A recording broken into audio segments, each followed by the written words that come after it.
And I'm just waiting for confirmation of that to come up. We have that confirmation now. So I'll now take the sederant of the Climate Change and Sustainability Committee of the 26th of May 2021. Councillor Allison, I see that you're here. Yes. Councillor Anderson is also here.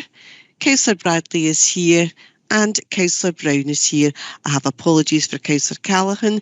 Councillor Chalmers is here, as is Councillor Convery, Councillor Cooper and Councillor Craig. Councillor Devlin. Apologies from Councillor Devlin, Pauline. Thank you. Councillor Dorman is here. Councillor Fagan, you're here. Councillor Faulkner is also here, as is Councillor Hamilton. Councillor Harrow, you're at the meeting. Councillor Lockhart, you're also at the meeting. Councillor Logan is here. Just checking with that. Councillor Logan, are you here? Just looking for confirmation that Councillor Logan is here. Nothing yet. I'll just check that later. Councillor Loudon, yes, you're here. Councillor Lowe, I have apologies for. Councillor McAdams? I'm here, Pauline. Thank you. I see that Councillor Logan is in the meeting now. Councillor Miller? Here, thanks, Pauline. Thank you. I have apologies from Councillor McGuigan. Councillor Nayland? Present, Pauline. Thank you. Councillor Ross is here. Councillor Shearer? Here, Pauline. Thank you. Councillor Wardhall? Here. Thank you. Councillor Wark is here. Councillor Wilson? Here. And Councillor MacDonald, you are substituting for Councillor McGuigan. Can you just confirm your attendance, please? Yes, I'm here, Pauline. Thank you. That's great. And there are a number of officers present at the meeting also. So I'll hand back to you for the business of the meeting, Chair. Thanks, Pauline. As usual, we'll start off with first item, declaration of interest. Are there any declarations? I don't see any hands up, so I'll take it there are none. Move on to item 2, which is minutes of previous meeting, pages 3 to 8. Does any colleague have any comments on? Monique, I see your hand up. Hi, John. It was just to say, so on Wednesday, the 28th of April, under agenda item 7, and specifically referencing the air pollution fighting plants on page 64 of the report, I spoke about the need for us to have more than just one pilot project. Grow 73 is an amazing project and one that we should replicate, and I had pointed this out. I asked this committee to look at this type of project being replicated across the council. I said that I understood that in regards to air pollution, that we were noting the damage, we were raising awareness, and we were also doing certain things to prevent further damage. But I pointed out that helping to repair was equally important, and that was why I had highlighted the great work done by Grow 73, and I had asked for it to be looked to be replicated across the council. Yourself and also with the agreement of Councillor Chalmers confirmed that as a local authority we were already in fact doing this. I didn't think this was the case, and I checked it out and it isn't the case. There are lots of wonderful things that we're doing, and growing programmes are done in different places across the authority, but some are done for butterflies, some are done for bees. Some are done for medicinal purposes and some are done for food. But the Grow 73 was specifically about repairing, and it was about legumes, and that was why I had asked if we could look at doing it across the authority. So I have checked with the officers. It's not the case. We don't do it. So what I would ask is that when I had raised it before and we were told that we were already doing it, because we've now found out that we're not doing it, I would like it to be put back on the agenda as something that we could then look at doing as an authority, because I think it would be beneficial to all. Anyway, thank you. Thanks very much, Monique, for your great insight into what you obviously took as a very serious subject. Obviously, if we gave a reference, we must have got that information from one of our officers. on that. Are there any officers here would like to comment on that report? I see Michael has his hand up. Michael? The only offer I can make, Chair, is to speak to the officer who presented the report and maybe then provide an update to all members of the committee after this, if that's okay. I just don't have the details in front of me just now, Chair. And I don't have the details either. And before I commit to something, Monique, I would prefer to get the details of that report. If you're quite right, then we will take it forward. But I would like to see what the details are first. So if that's acceptable to you, we'll take it forward on that basis. Thanks very much. I see no other hands raised. So, John, can I come back in, please? Yes, okay, Monique. It's not about me point scoring. It's not about that. The report that the officer put across, Michael, was a fantastic report, and it's actually funding that they've looked for specifically to do with the air pollution, and it's certain funding that they got in just to do that GROW 73, which has been a phenomenal project. That was why basically, I had said that I wanted it done, that I would like for us to take forward as a local authority to do it, across South Lanarkshire. So I didn't believe, and there wasn't an officer that was on it that said that we already did it. It was John Ross and Maureen Chalmers that said that we did it. I don't believe that they meant to mislead. I think it's a simple case of lots of people don't understand that different growing projects have different aims and they have different outcomes. And that's one of the things that's so brilliant about this committee, because this is actually going to help all of us, and for anybody that's watching it, it'll help them as well. So the officer there was no officer that misrepresented the council. It was just a simple case of that the information we had been given by fellow councillors wasn't actually correct. So I want to be specific about that. Thanks, Monique. I think the way you are presenting it, though, is a wee bit like point scoring. So what I'm doing here is I'm saying to you, we'll go back, we'll have a look at it, and we'll bring it forward to the next committee. Okay? Thanks very much. I don't see any other hands raised, so I'm going to go into move the recommendations. I'll second, Chair. Are we agreed? Agreed. Thanks very much. We move on now to items for decision, which is item 3, Food Growing Annual Report, pages 9 to 18. And I would like to invite Lynn Carr to speak on this report, please. Thanks, Chair. Good morning, everybody. The purpose of the report is to prove the contents of the annual food growing report for 2020-2021. Section 3 of the report provides a background on the development of the food growing strategy that was approved by the Executive Committee in December last year, in 2019, and covers the period 2020 to 2025. And this details the legislative requirement to produce an annual report incorporating mandatory information outlined by the Scottish Government. Section 4 of the report summarises the content of the annual report covering April 2020 to March 21, and this is contained in Appendix 1. This will be published as part of the Council's Food Growing Storyboard, which is also available through the Council's website. The key points in the annual report to note include, although progress has been limited due to lockdown restrictions, the Council has collectively continued to work with partners to facilitate alternative food growing opportunities, and examples of these can be found in sections 3 and 4 of the annual report. The Council are working towards reducing the waiting list to 5 years, which is the Scottish Government target, and as at March 2021, we had 556 people on the waiting list, and of that, 62 exceeded the 5-year waiting time. However, we have a programme to complete Lammermoor site in East Kilbride soon, and it's considered that the majority of those 62 can be accommodated at that site. All 62 who are over the 5-year target have previously been offered a plot, but have opted to wait for a plot at a specific or a new site.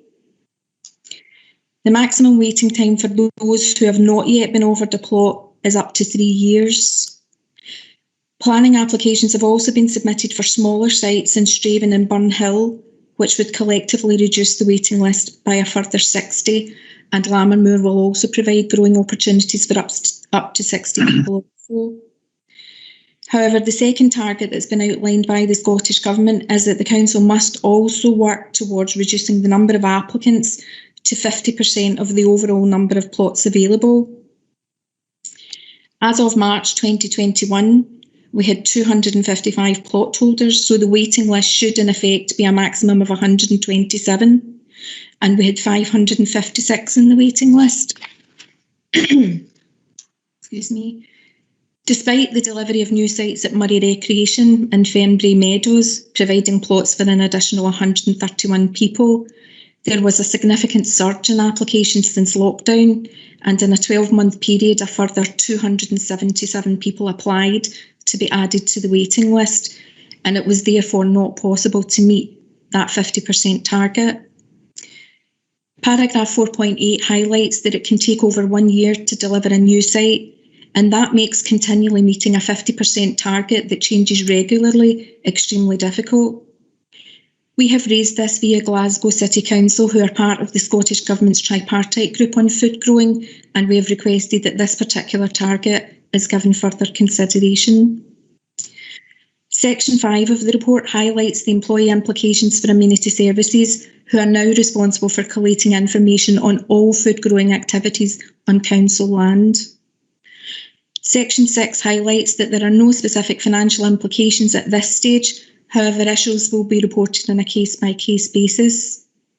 Just to add that recently £300,000 was identified for food growing initiatives, and whilst exact spend is still to be identified and agreed, it is possible that a proportion of this could contribute towards the delivery of new sites. Section 7 details how the food growing contributes to the Council's overall sustainability and climate change aims. I would refer you back to Section 2 of the report and ask committee to approve the contents of the annual food growing report. Thank you. Thanks very much, Lynn. I can understand the difficulties here, and I can also understand the need for more sites, and I think it's something that we really need to do, look at trying to provide as quickly as possible. I see we've got a couple of hands here. Robert, your hand's up first. Yes, thanks very much, Chair. This is a very interesting report, and I think it's one that's showing quite a lot of progress in a number of ways. I wondered, though, on the waiting list for allotments, whether we had any idea of where that was geographically concentrated, if for the sake of argument there's lots of people in East Kilbride but nobody in Clydesdale or whatever, or if it was pretty much spread about the area, and if that would help us in terms of where we are trying to target as a priority the biggest needs, so to speak. Thank you. The majority of people on the waiting list are concentrated in the East Kilbride area historically. However, second to that is Rutherglen, Cambuslang, and that poses different issues because a lot of the land in that area is contaminated. So it restricts the type of food growing activity that we can deliver. Following that, it's probably the Hamilton area where we have no current provision. This is a relatively new development. We've not really had a lot of interest in the Hamilton area previously. The rest of it is made up from smaller areas such as Uddingston, Stonehouse, Larkhall and Clydesdale areas. The only observation I'd make on that, Chair, if I may, is on the contamination issue, which is a feature in Rutherglen without question. I mean, that maybe points with a greater emphasis, as we're perhaps seeing in the report, on other ways of doing it. As well as obviously looking at the rather more restricted number of sites that don't have these issues. Mm-hmm. Yeah. Yep. Obviously take that on board, Robert. Thanks very much. Jim Wattall, I see your hands up, Jim. Yeah.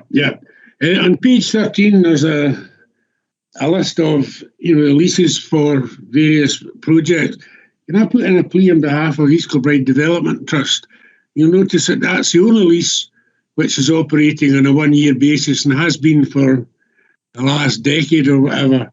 And it makes it difficult for a group like that to get any kind of third-party funding if they work on a year-by-year lease. It's just not going to happen.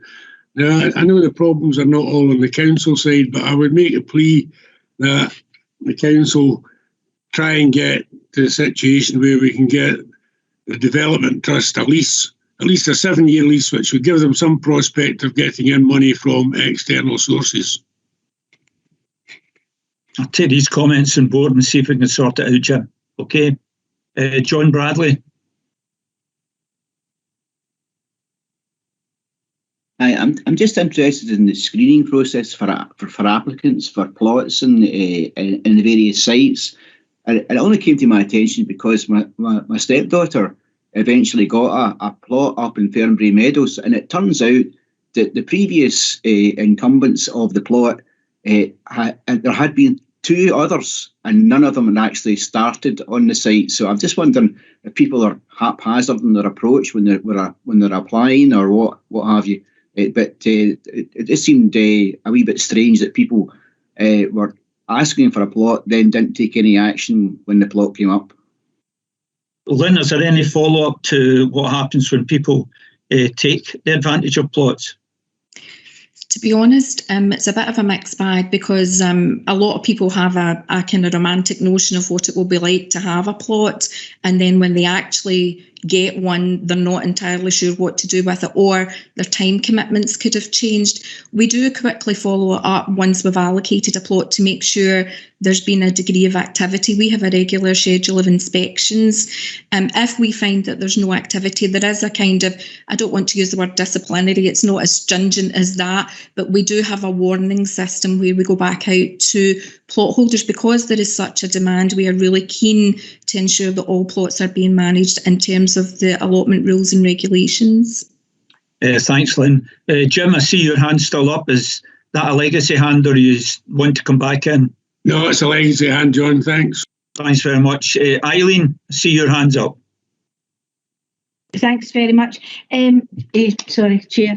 Wait a minute. In their area here, maybe because it is more rural and people are more akin to, going out and doing things for themselves, but we have a lot of, like the Corrupt Development Trust has the High Mill and the community growing area and various things like that, and I know it's taking off big time. Do they work within the council as well, and do we offer support to people who have managed to locate their own ground and are starting up and are trying to, look for help or grants or whatever else that they actually, equipment, anything like that? And I see various different ones, but in particular the one I know would be the Corrupt one. So do we actually also encourage people who have went out and did the, I was waiting to say the spade work, but you know what I mean, that they've done the original work to get the site, and then do we sort of encourage them and help them in that manner?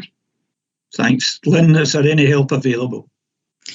There is. We offer advice and guidance. We've developed a community food growing toolkit, which is available to everyone. If it's on council land and it goes through Joanne Forbes' estates team in terms of a lease or community asset transfer, we're a consultee, so we're involved in that process from beginning to end.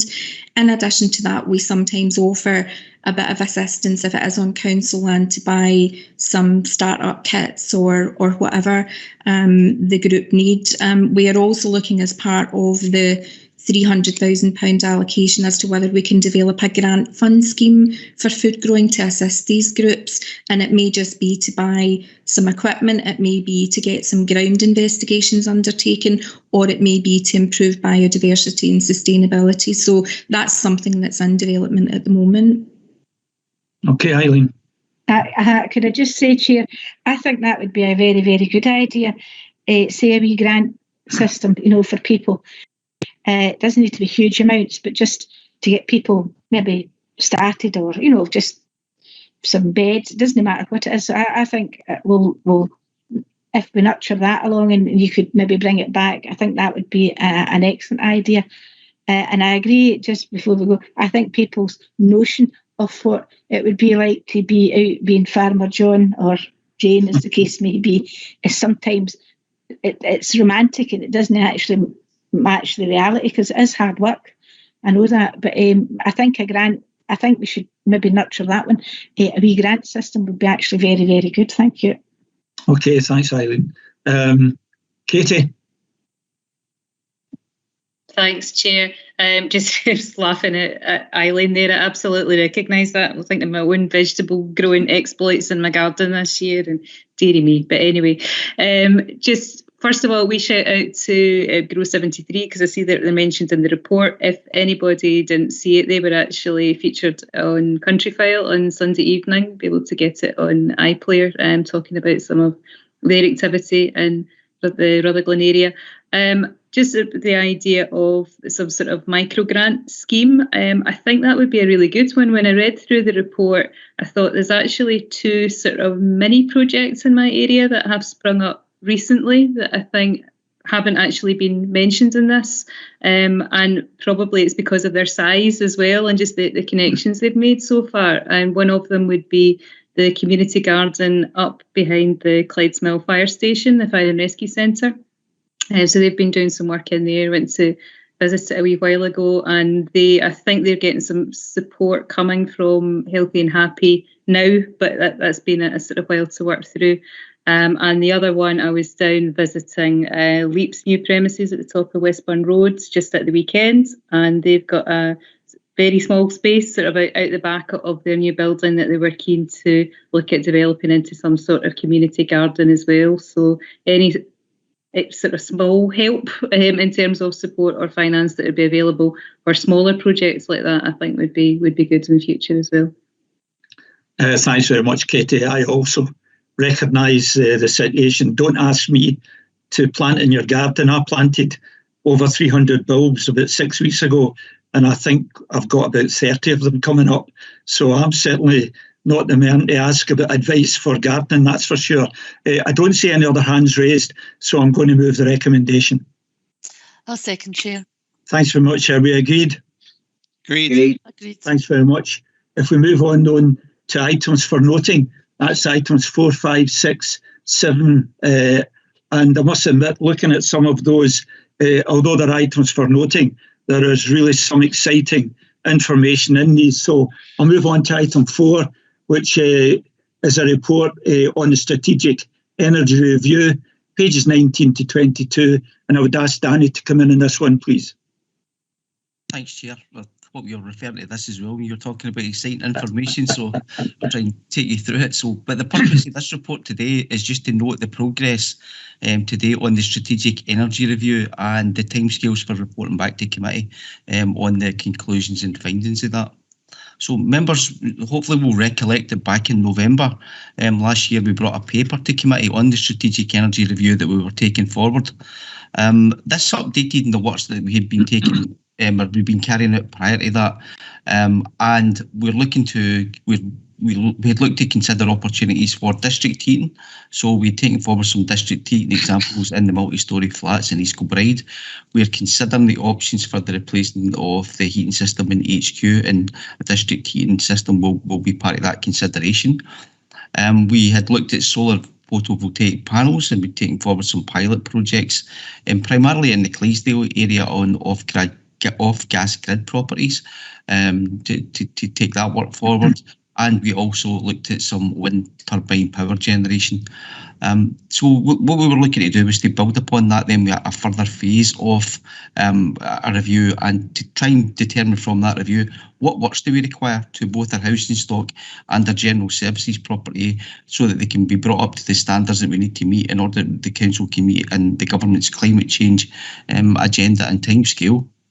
So through the new review, we will look to seek to get from that what works is it we require to do. That'll also then lead us to what works can we do ourselves. So we'll look to how we would transition our workforce in the back of that too, what we also then need to do to go out there and promote these works. We are also going to look to engage with energy generators to look at opportunities for meeting our needs through low or zero carbon sources and greener ways of electricity generation. We're going to look at a review of the council's fleet, and you'll see the paper later on touches on that too. And we're also going to look at the potential for investment in energy production and generation. And all of that's noted in paragraph 4.5 in the report. So to take that forward, following the last meeting, then we engaged with Changeworks Consultancy to take forward the review. And in our initial discussions with them just on the brief for the project and the review, we also agreed with them what we'll do is we'll have a review of all our plans and strategies that we have in place to make sure that they're all lined up and they're all pointing in the right direction so that we can meet the government's timescales and commitments for reducing greenhouse gas emissions and carbon outputs. And essentially the purpose of the report today is just about a holding pattern, just to say to you that we expect, as noted in 4.6, the timescale for an initial response will be in early July, and we expect the final report to be in August this year, following which I'll bring a report back to committee on the findings and conclusions of that. Thanks, Chair. Thanks very much, Danny. Does any colleague have any questions to ask of Danny on the report? I don't see any, so I'll move the recommendation. I'll second, Chair. Thanks very much. Oops, hold on. David, I see your hand up. Do you have a question? Yeah, thanks, Chair. There was a wee technical problem there, so tried to get in earlier, but it didn't happen. Just to say, Danny, I think this is a very welcome report and it's making some good progress, hopefully. I would like to see at some point, and I think Danny's alluded to this, that we will have eventually, once we've done this review, we'll have a plan for almost every building that the council occupies or uses to try and bring it as close as possible to carbon zero. I think as an authority, we've got to lead by example. And I think this would be a great way if we could decarbonise most of our buildings as much as possible, given that we have to recognise that some of the buildings are historic and it would be a bit difficult to get them down to zero, but we should try at least to get them as close as possible as a good example to everyone. Thank you, Chair. Thanks, David. Danny, you want to come back in? Yeah, I was suppose just to recognise it was a really good point by Councillor Shearer, and what we certainly will be doing as part of our work plans going forward is, so for example, in the next report I'll touch on this as well, just in terms of some of the consultations and the targets that we've got to meet going forward. So therefore in our new build programme going forward, we will need to take account of the energy efficiency requirements even more so than we do just now. We need to look at low and zero carbon heat products, going through that too, Councillor Shearer, and also going forward then as part of our life cycle maintenance programme. So for example, when we will go in maybe in 10 years time, 12 years time to replace a heating system in a school, it won't just be like with what we've done just now. Then we will look at the technologies that are available at that point in time, and as part of our life cycle replacement programme of building elements, then we will use the examples that you gave earlier. Okay, thanks very much. I had started to move the recommendations. I would move them. I'll second them, Chair. Thanks very much. Are we agreed? Agreed. Thanks very much. Move on then to item 5, which is Scottish Government Energy Efficiency and Decarbonisation Consultations, page 23 to 32. And can I ask Jonathan to come in on this one, please? Thank you, Chair, and good afternoon, councillors. Okay, so this report here is to give you an update on some of the activity that's been taking place from the Scottish Government in relation to energy efficiency and decarbonisation, and a number of the key consultations that have taken place since the start of the year that the Council has been involved in and responded to. Recommendations from this report are that you are made aware of the Scottish Government consultations, and the responses from the Council are noted as well. Section 3 of the report provides a bit of background to this, I'm sure many of you are already aware of the range of work that's been taking place to meet the requirement of the climate change emissions reduction targets set for 2045, with reductions in greenhouse gas emissions down to net zero. There has been recent recognition over the past year or so that there needs to be a lot of work done on the domestic and non-domestic buildings, and that the targets set for 2045 can't be met without significant changes to the way that we build and use the buildings as well. As a result of this, the Scottish Government have been very busy over the last 6 months or so and been developing a range of strategies and policies that they're hoping to take forward. Some are longer term, some are relatively short term, but a couple of the big ones have been highlighted in this report, which have been out for consultation. So the first one is is section 4 of this report, which is the new build heat standard consultation, and Danny just alluded to it just there.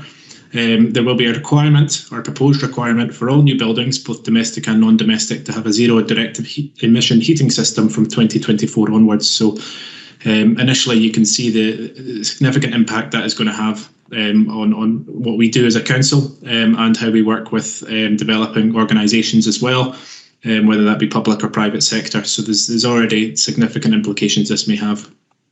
The consultation was approved. The response to the consultation was approved by the corporate management team in February, and it's summarised in section 4.5 of the report.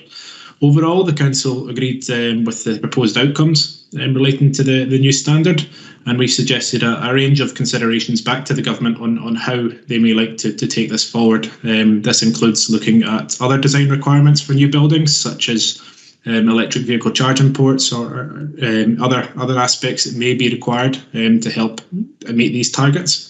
And also looking at how they can actually achieve this through upskilling, by ensuring that there's people available within the sector to deliver on these systems, not only the installation, but also the maintenance and servicing of them as well.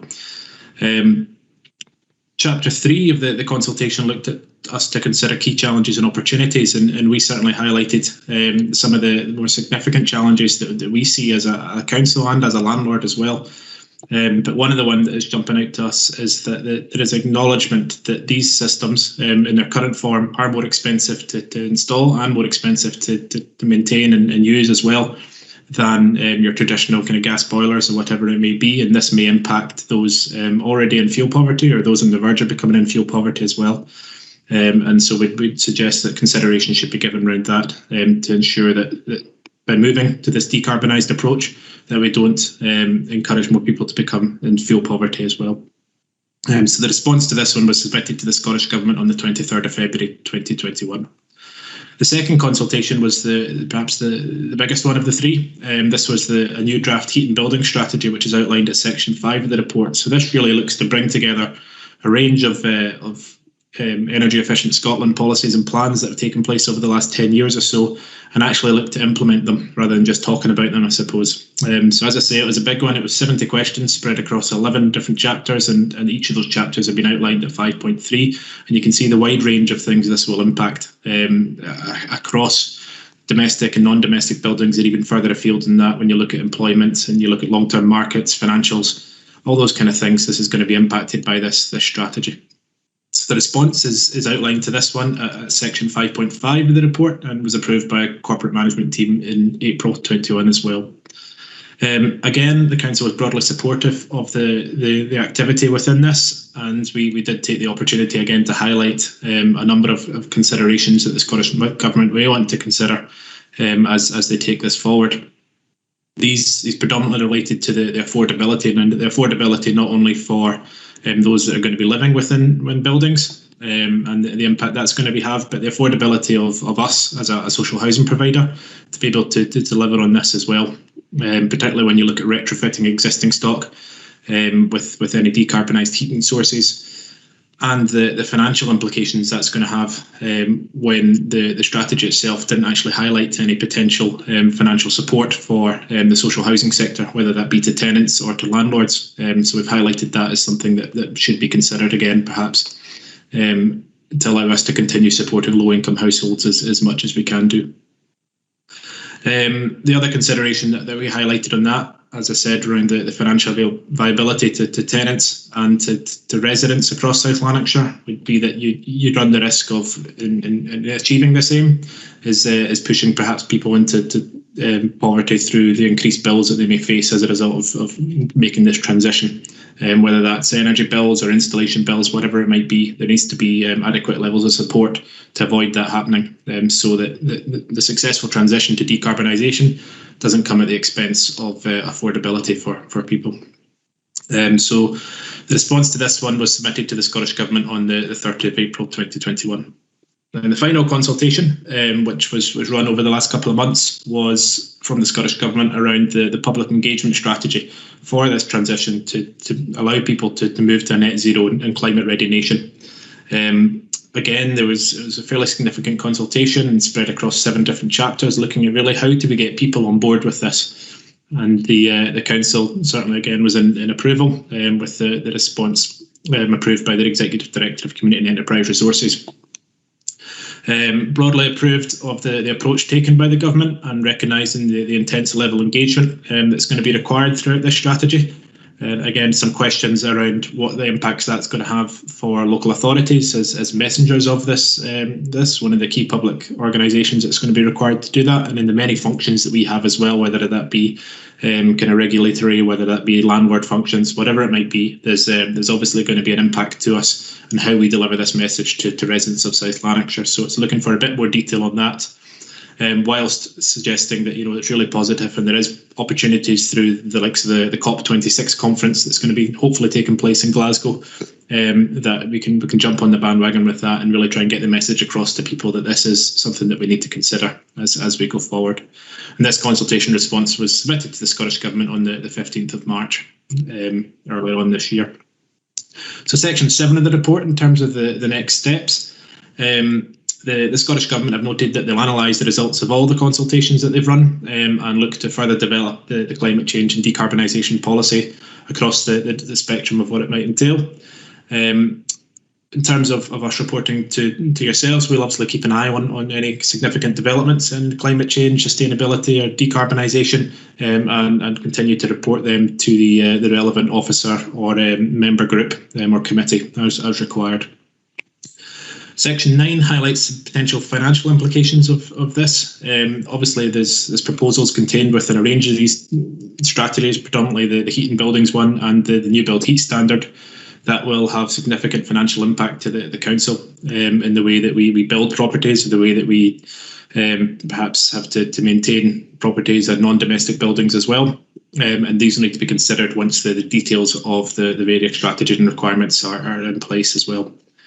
However, on the positive side, section 10 of the report looks at the climate change and sustainability implications, which, as you can imagine, through everything that I've just talked about and what Danny talked about in the previous report, is a significant positive impact on efforts from the council and as South Lanarkshire in general to contribute to national decarbonisation targets and climate change targets. So there is definitely positive opportunities as a result of all this.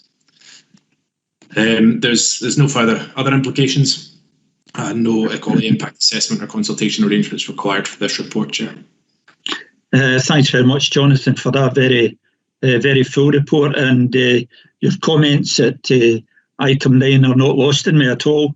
It's something that I will be raising with leaders at COSLA to see what the real implications are cost-wise for local authorities and what help we're really going to get from central government. So, that's not lost in me at all. I see that we've got colleagues here with hands up. Robert? I think in fairness, Eileen and Jim were up before me. Oh, sorry, I've got your hand up as being there first. I don't have Eileen's hand up at all. Chair, right. I agree. Sorry? I agree with you, Chair. Yes, Councillor Brown was there first. Yep. Right. Okay. Thank you very much for that. I wanted to ask, if I may, a couple of things on that. I appreciate this as consultations going to the government, if you like, rather than things that affect the council.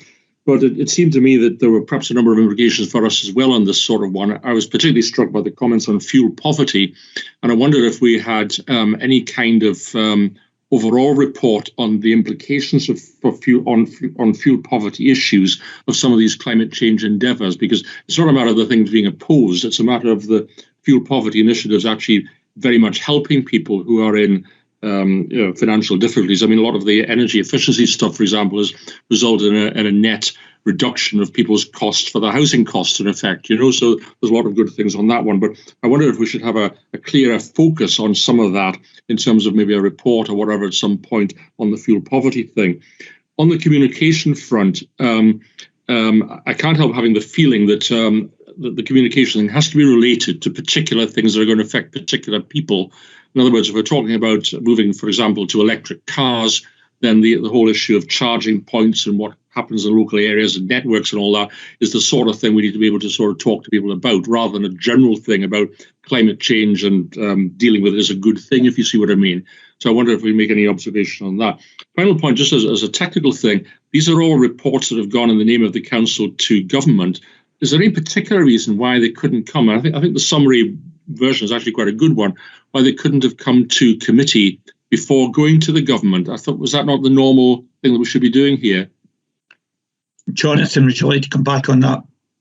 Of course, Chair. Thank you, Councillor. Some very good points made just there. On the first one around fuel poverty, you're absolutely right. It's something that that we, as part of the fuel poverty subgroup, through the community planning process, are aware of, and certainly we've had in-depth discussion with partners, including Home Energy Scotland, one of the significant advice agencies that are going to be taking this through, and the likes of Citizens Advice as well on the potential impact this positive work could have on those that are already struggling to pay their energy bills. So there is an awareness amongst organisations that, you know, despite the underlying positive reasons for this, there is going to have to be considerations around that. The slight difference in the work that's happened up until now around energy efficiency, around the kind of fabric first approach that's been taken up until now, which is to have the the cladding put on, the insulation, the doors, the windows, all those kind of things, is about making those homes retain the heat as much as possible and keeping the conventional heating systems that we know the costs for, and we know how to run them, and we know the efficiencies that can be made with them. I think the difference now is going to be that there's going to be a totally different heating system with a lot of it untested and untried technology.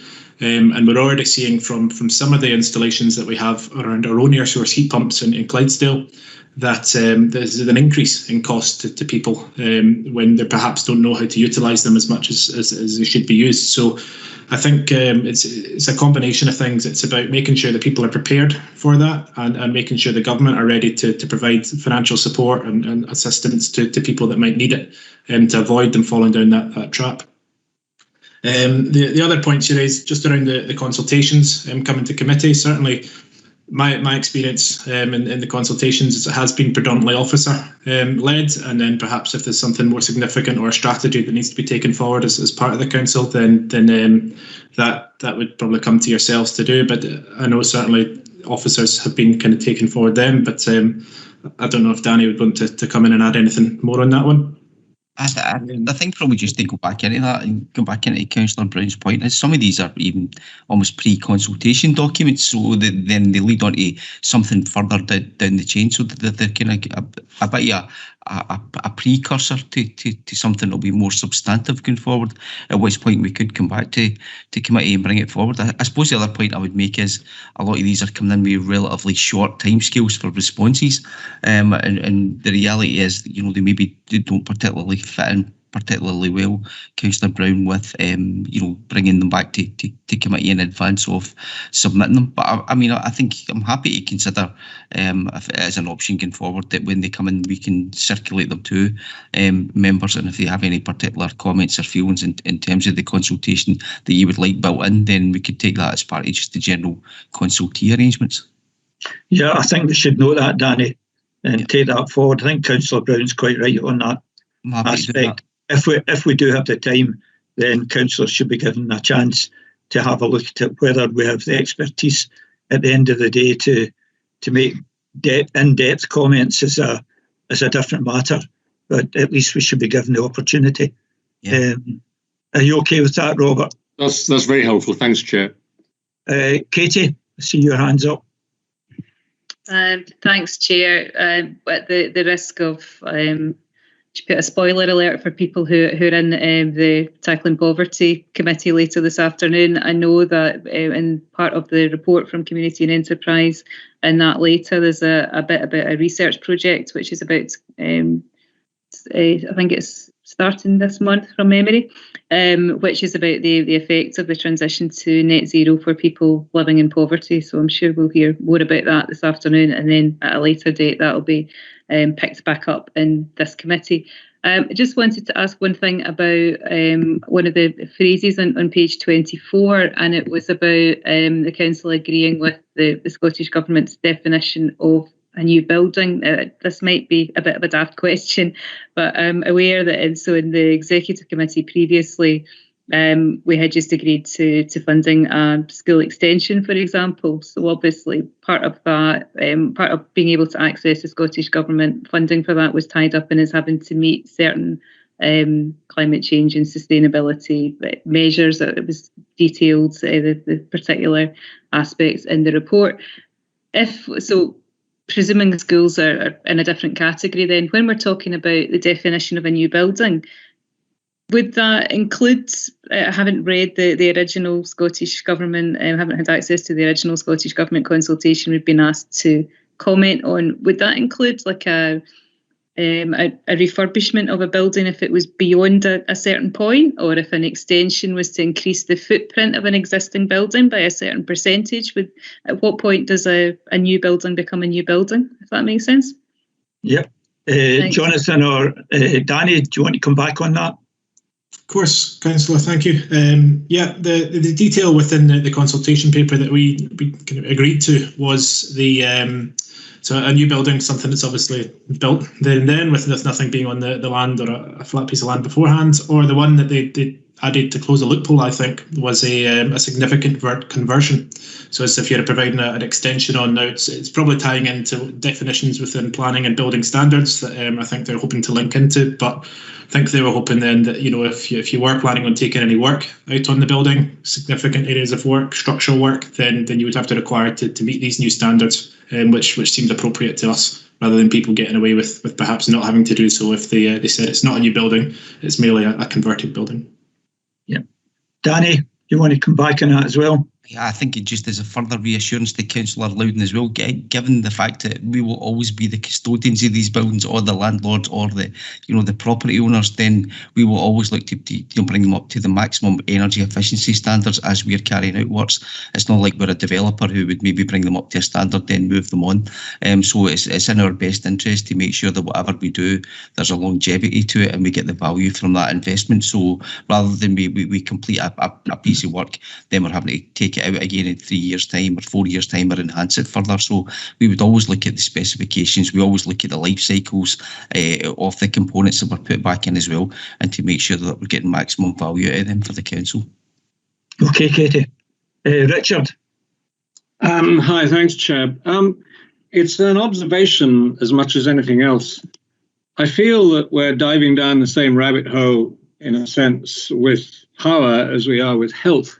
The problem we have with health is we're throwing more and more money at the problem as people live longer, and we're now beginning to look at exercise and diet and all sorts of things to try and reduce the pressure on the health service. And to some extent, I feel that power is going down that same rabbit hole, because what we're doing, obviously, I totally agree with all of it. We've got to be greener and we've got to do more and we've got to have heat pumps and, all these things. But the problem is a lot of people will not be able to afford it. But the real problem to me seems to be that no one is paying any attention to the really simple way of saving power for everybody, which is to use less. And that simply means turning lights off, turning heating off, turning street lights off, turning office building lights off. I mean, there's a million things, and I never think that the government is doing enough, if you like, in promoting that aspect to the country, to offices, to people, to councils, to individuals, to via electricity companies, to say, turn your flaming lights off. You look around you and everything is blazing all the time at night, which is a ludicrous waste. And if we could save 5 or 10% of the country's electricity every year simply by behaving a bit better, and that's something that has to originate from the government, probably as a campaign, we could do an awful lot. Thanks, Richard. I'll make sure these comments are taken on board. There's nothing to stop us doing a local campaign on energy saving. I suppose that's something that we could certainly look at going forward as well. But I take your comments on board. Thank you.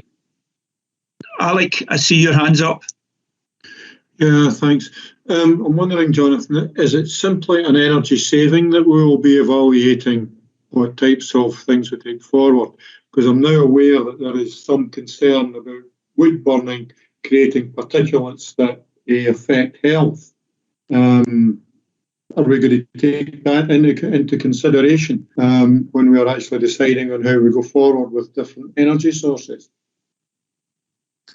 Yes, Councillor. I think it's a very valid point, and it's certainly something that guidance, I think, will be issued from the government on potential sources of decarbonised heat, whether that be any kind of chip burning or anything. I know there's a transition away from biomass at the moment, so that's for the issues that we've had with that, and certainly other public bodies have had with that as well. So I can't see that being a feature of it, which will hopefully reduce the issue around that. But yeah, your electric sources, I think, will get guidance from the government as to what would be suitable. And the market itself, you can see within the draft heat and building strategy, the market itself is hopefully going to take the lead on this.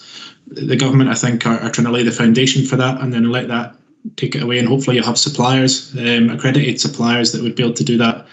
Get the systems in place and have maintenance regimes and everything that essentially is all sitting in the gas network at the moment with suppliers, you'd hope would be able to transition across as part of the wider transition to this new fuel source. But certainly that'll be something that I think we'll, as a local authority, be taking account of, given the work that community and enterprise do around the air quality strategy. Okay, Alan. Sorry, John, there was a second slightly different one to comment on. You were highlighting how you actually mentioned Clydesdale about heat source pumps, perhaps increasing the cost of heating a house. And you suggested a lot of that may be to do with the management of the system, the heating system in the houses. I'm not so sure that that's the case, because one of the cases in particular that I came up with was a heating engineer who you would think knows what he's doing. And I think it's very important that if we are putting these systems in, that we do express to the homeowners that it may increase the cost of their heating. You're absolutely right, Councillor. It's something that I've certainly, just before committee, came from a meeting about with officers from both community enterprise and housing and technical resources about how we communicate to customers that have had one of these systems installed, to make sure they're aware of the potential cost increase as a result of the new installation, and also how they can speak to their energy provider around what would the best solution be for that, because there's special tariffs, there's special meters that can go on for having your heating transition to a fully electric model, which would help people. And so we're looking at improving the communication that we as a landlord give, and also the advice we give as a statutory housing authority as well. Okay. Thanks very much for that, Jonathan. I see Hugh's hand up. Hugh. Thanks, John. I've just got a question around affordability and also around fuel poverty, because a lot of families have purchased their homes over the years, from the local authority using the right to buy. And through my work with the Citizens Advice Bureau, get a lot of people attending for support who actually own their houses, who are in fuel poverty and who are struggling to maintain their homes to a standard that would actually support any kind of improvement in what we're looking to do. So I was just wondering if there's been any consultation through the council with with government in terms of whether there will be any further initiatives there to support families who maybe own their homes, who are low income, who can't afford to maybe fully purchase or fund the improvements going forward. Otherwise, we're going to really struggle to see a huge impact and progress made in this area, particularly around East Kilbride, where there are huge numbers of homeowners. There's not a massive footprint here for the council in terms of council properties. So is there any work ongoing to try and support families who might want to make those changes but can't actually afford it, but are not council tenants? I've certainly not had anything come up as yet at COSLA, Hugh, but I'm sure Jonathan may have some background information that would help on this. Thanks, Councillor. Yeah, you're absolutely right. It's a big issue, and I think the statistics state that fuel poverty certainly isn't anywhere near linked to social housing. It isn't linked to just purely low income families as well. There's a whole host of people that may be in fuel poverty across all the different tenures. And that's one thing that we put back to the government in the consultation response, to highlight, that there needs to be an element of support. And whilst the whole transition is admirable, it's something that's really positive. Perhaps you need to focus on those that are going to be negatively impacted around fuel poverty first, and support them to making this transition, rather than allowing the people that can do have the means to make this transition and then dealing with those that can't at a later stage. Put your focus on them first. Get the support in there, get the advice in there about how they can do that, and then look at doing all the kind of easier people, the low-hanging fruit, if you like, at a later stage, which is a slightly different way of looking at it than perhaps other kind of high-profile things that from the government have come forward. But certainly we put that back to them in the consultation response. Thanks, Jonathan. Danny, do you want to come in on that? Yeah, thanks, Chair. Good question, Councillor MacDonald, when you go back into that as well. But there are a number of schemes out there that are available to owner-occupiers to help them to upgrade the energy efficiency of their home. And I'm thinking particularly like the HEAPS programme that we're probably in phase 6 or 7 now, it's been going on for a number of years. More recently, there's the EcoFlex programme that's in place too, which would go through and carry out an assessment of individual families. But I suppose that, probably in terms of that, some of the best guidance you can get in relation to in terms of assessing somebody's eligibility criteria and keep them up to date with the various schemes that are available are we kind of tend to route them back in through the Energy Savings Trust, who can then carry out, they've got a kind of toolkit then that would take you through and then set almost a route map out there as to what may be available in your particular circumstances and what would be there to help. So I mean, happy to send on further details if it helps. Okay. Thanks very much, Danny. Peter, I see Peter's hand up. Thanks, Chair. First, I'd like just to say thanks to Jonathan for this report. It's a really thought-provoking report, and a lot of people have made some really interesting interventions. Obviously, Councillor Lockhart's got the real key to this is don't use energy if you don't have to. Well, yeah, absolutely. But the one thing that's missing from this is what's going to happen in the future. As we've already seen with photovoltaic cells, the cost and the efficiency of those has gone through the roof over the last few years, and that's likely to continue with the investment that's going in internationally into green energy. So whether it's windmills or whether it's photovoltaic cells or the other technologies that we'll need, they will all improve over the next few years. But the point about fuel poverty isn't missed. But thanks very much, Jonathan, for that report. Okay, thanks, Peter. Jim Wardhaw. Jim? Yeah, but 15 years ago, I was down in Croydon, and one of the things that I noticed there was that some of the council buildings had turbines, small-scale turbines, located on the buildings. And it strikes me that, there's an opportunity in South Lanarkshire. For example, if I take East Kilbride, the Hallbank Road depot and the Kelvin depot, there would be scope there for the use of a small-scale turbine to make the depot self-sufficient.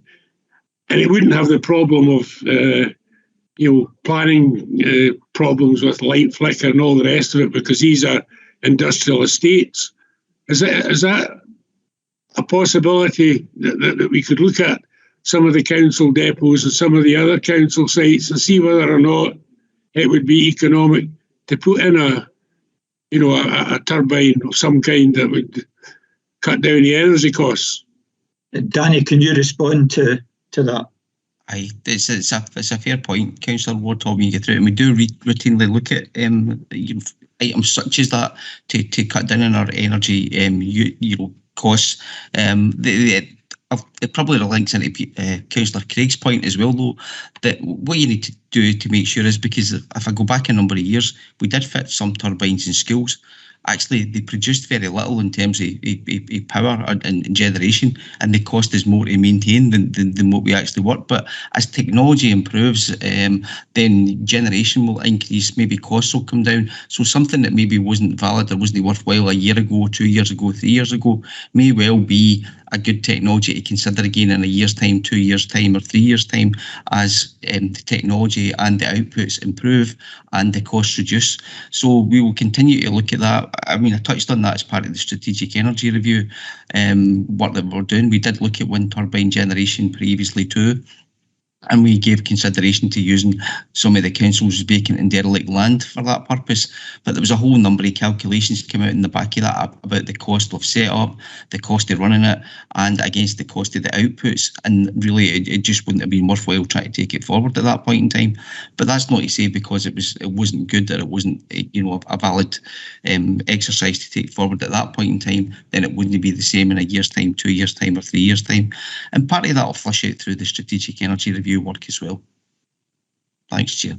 Thanks very much. No, it's nice to hear that we're keeping considering these things going forward. I see David Shearer has his hand up. David. Thanks, Chair.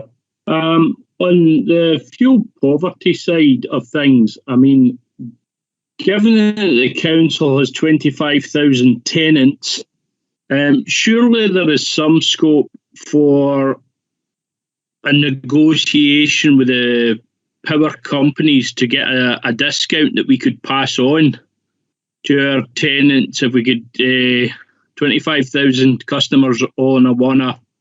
I'm sure the big six would be glad to get us as a intermediary customer. Has that been looked at as a possible way to provide slightly cheaper energy, at least to our tenants in the first instance? Thank you, Chair. That's something, obviously, I'm not sure that we've looked at. I know that several of our councillors, at least one of our councillors, has been working with one of our local MSPs with several energy companies to reduce tariffs on pay-as-you-go meters. And that's something which is to be applauded. But I'm not sure just how large a scale that is, David. I'll ask Danny to come in and respond to that. Danny. I suppose I'm trying to think back here now. So there were a number of national schemes that were in place at a point in time. I'm thinking of Our Power in the Lake 2 councillors here, where, you know, people could collectively sign up at various points, and then once they seemed to go over either a date or a number, then they went through to the actual power companies themselves then and tried to negotiate you know, a deal or a discount or a discounted rate to pass on to anybody that wished to sign up. I think from memory that when we went through that and we assessed it, actually probably it's more advantageous for the individuals themselves to go and go through a kind of switching process. And I think what we were trying to get through that was that part where we were encouraging people to go away and routinely review their energy bills and look to take them forward themselves and switch them based on their own consumption and usage in their own particular circumstances. And it was something about, it was about how you could encourage people to do that and how you could explain for the switching process made simple, if you know what I mean. But it is something I'm happy to pick back up again, just to look through that in terms of fuel poverty, to see if there are any advantages you can through different routes going forward. But certainly we've used our communications channels in the past as well to try and encourage tenants in particular to go back there and consider making sure that they are regularly reviewing their fuel bills and they are considering and trying to take forward switching arrangements. Thanks very much, Danny. I see Jonathan would like to come back in, and then I have Maureen, and then I think we'll probably wrap it up after that. Thanks, Chair. Yeah, Councillor, you're right, and that's something again that we put through the consultation response back to say perhaps as part of these considerations around decarbonisation there should be some special tariffs or legislation that would maybe support those that are recognised as being in fuel poverty, that, you know, they'd have an opportunity to go or we as a landlord would have an opportunity to signpost them too. So that's something we did highlight back to the government and say, you know, if prices are going to increase as a result of this transition, then what are the alternatives, or what are the solutions that could be offered to people, and offering some sort of tariff system or something would be something that I think we certainly thought would be beneficial to consider. Thanks very much, Jonathan. Maureen? Just really following up on some of the other comments, and certainly Jonathan mentioned it earlier on. I know Jonathan chairs the Fuel Poverty Working Group that sits within the Community Planning Partnership structure, and that's really useful.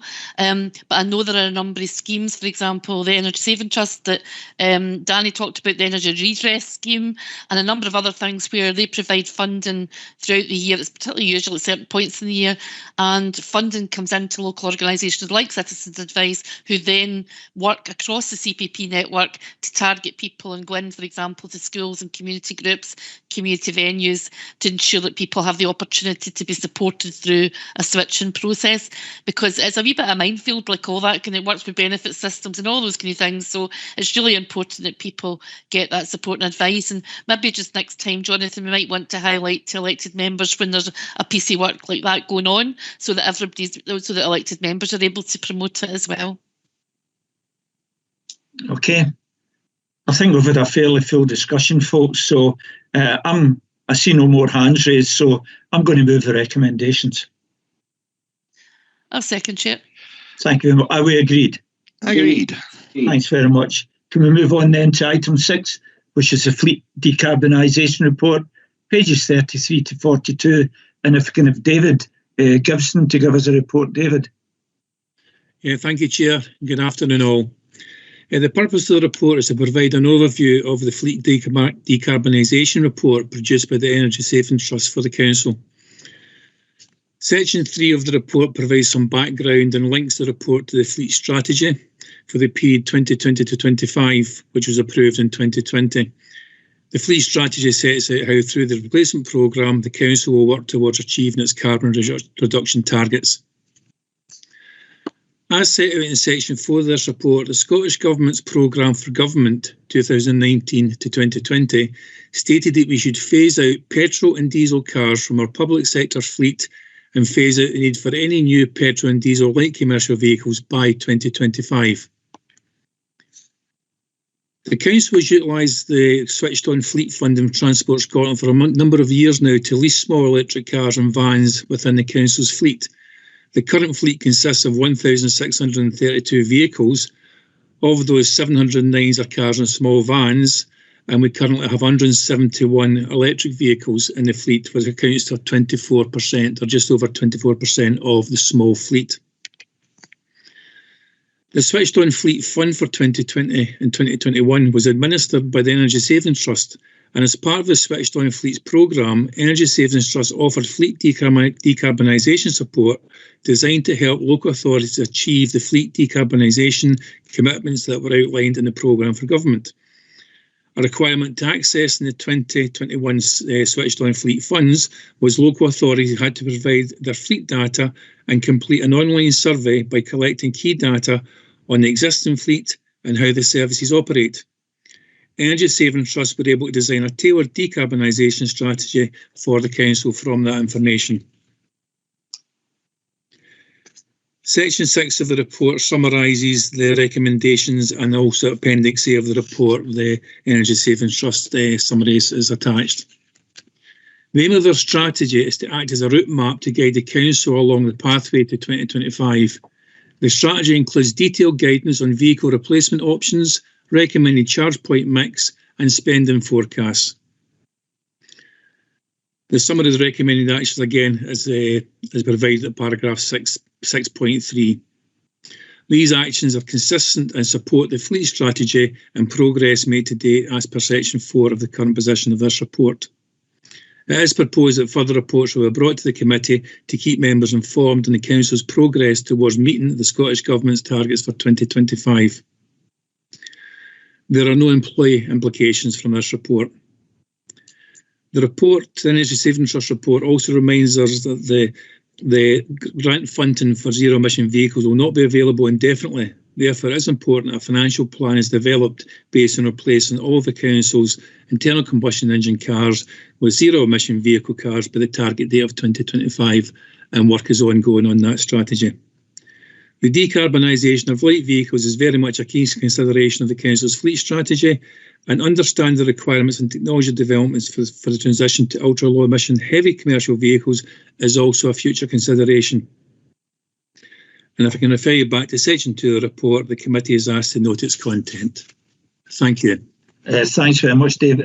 Does any member have any comments to make or questions to ask of David? I don't see any hands raised, so I'll move the recommendations. Oh, sorry, David. You need to get in quicker with that hand, David. No, thanks, Chair. It was just to ask whether hybrid vehicles are included in this future programme, or is it purely electric? In terms of the smaller fleet, councillor, it's purely electric. There are some limitations on the hybrid vehicle, and really the ultimate aim is to achieve zero emissions, which obviously the hybrid can't achieve. There may be some look or some consideration of hybrid vehicles when we move up to the heavier vehicles, where full electric may not be an option at the moment. I say, but that's the work that's ongoing, looking at the future options for our heavy fleet. Thanks very much. Joe?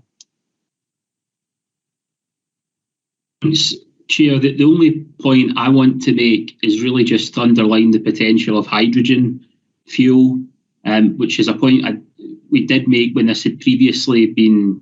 I think when we first considered this, it was actually at a time when the council wasn't meeting due to COVID. And so the meetings that is mentioned in the report, the meetings that took place didn't take place in the normal way. It was done in delegated authority. But I did make the point then, and I would make the point again. We do have, and particularly in the East Kilbride area, we do have potential when it comes to hydrogen technology.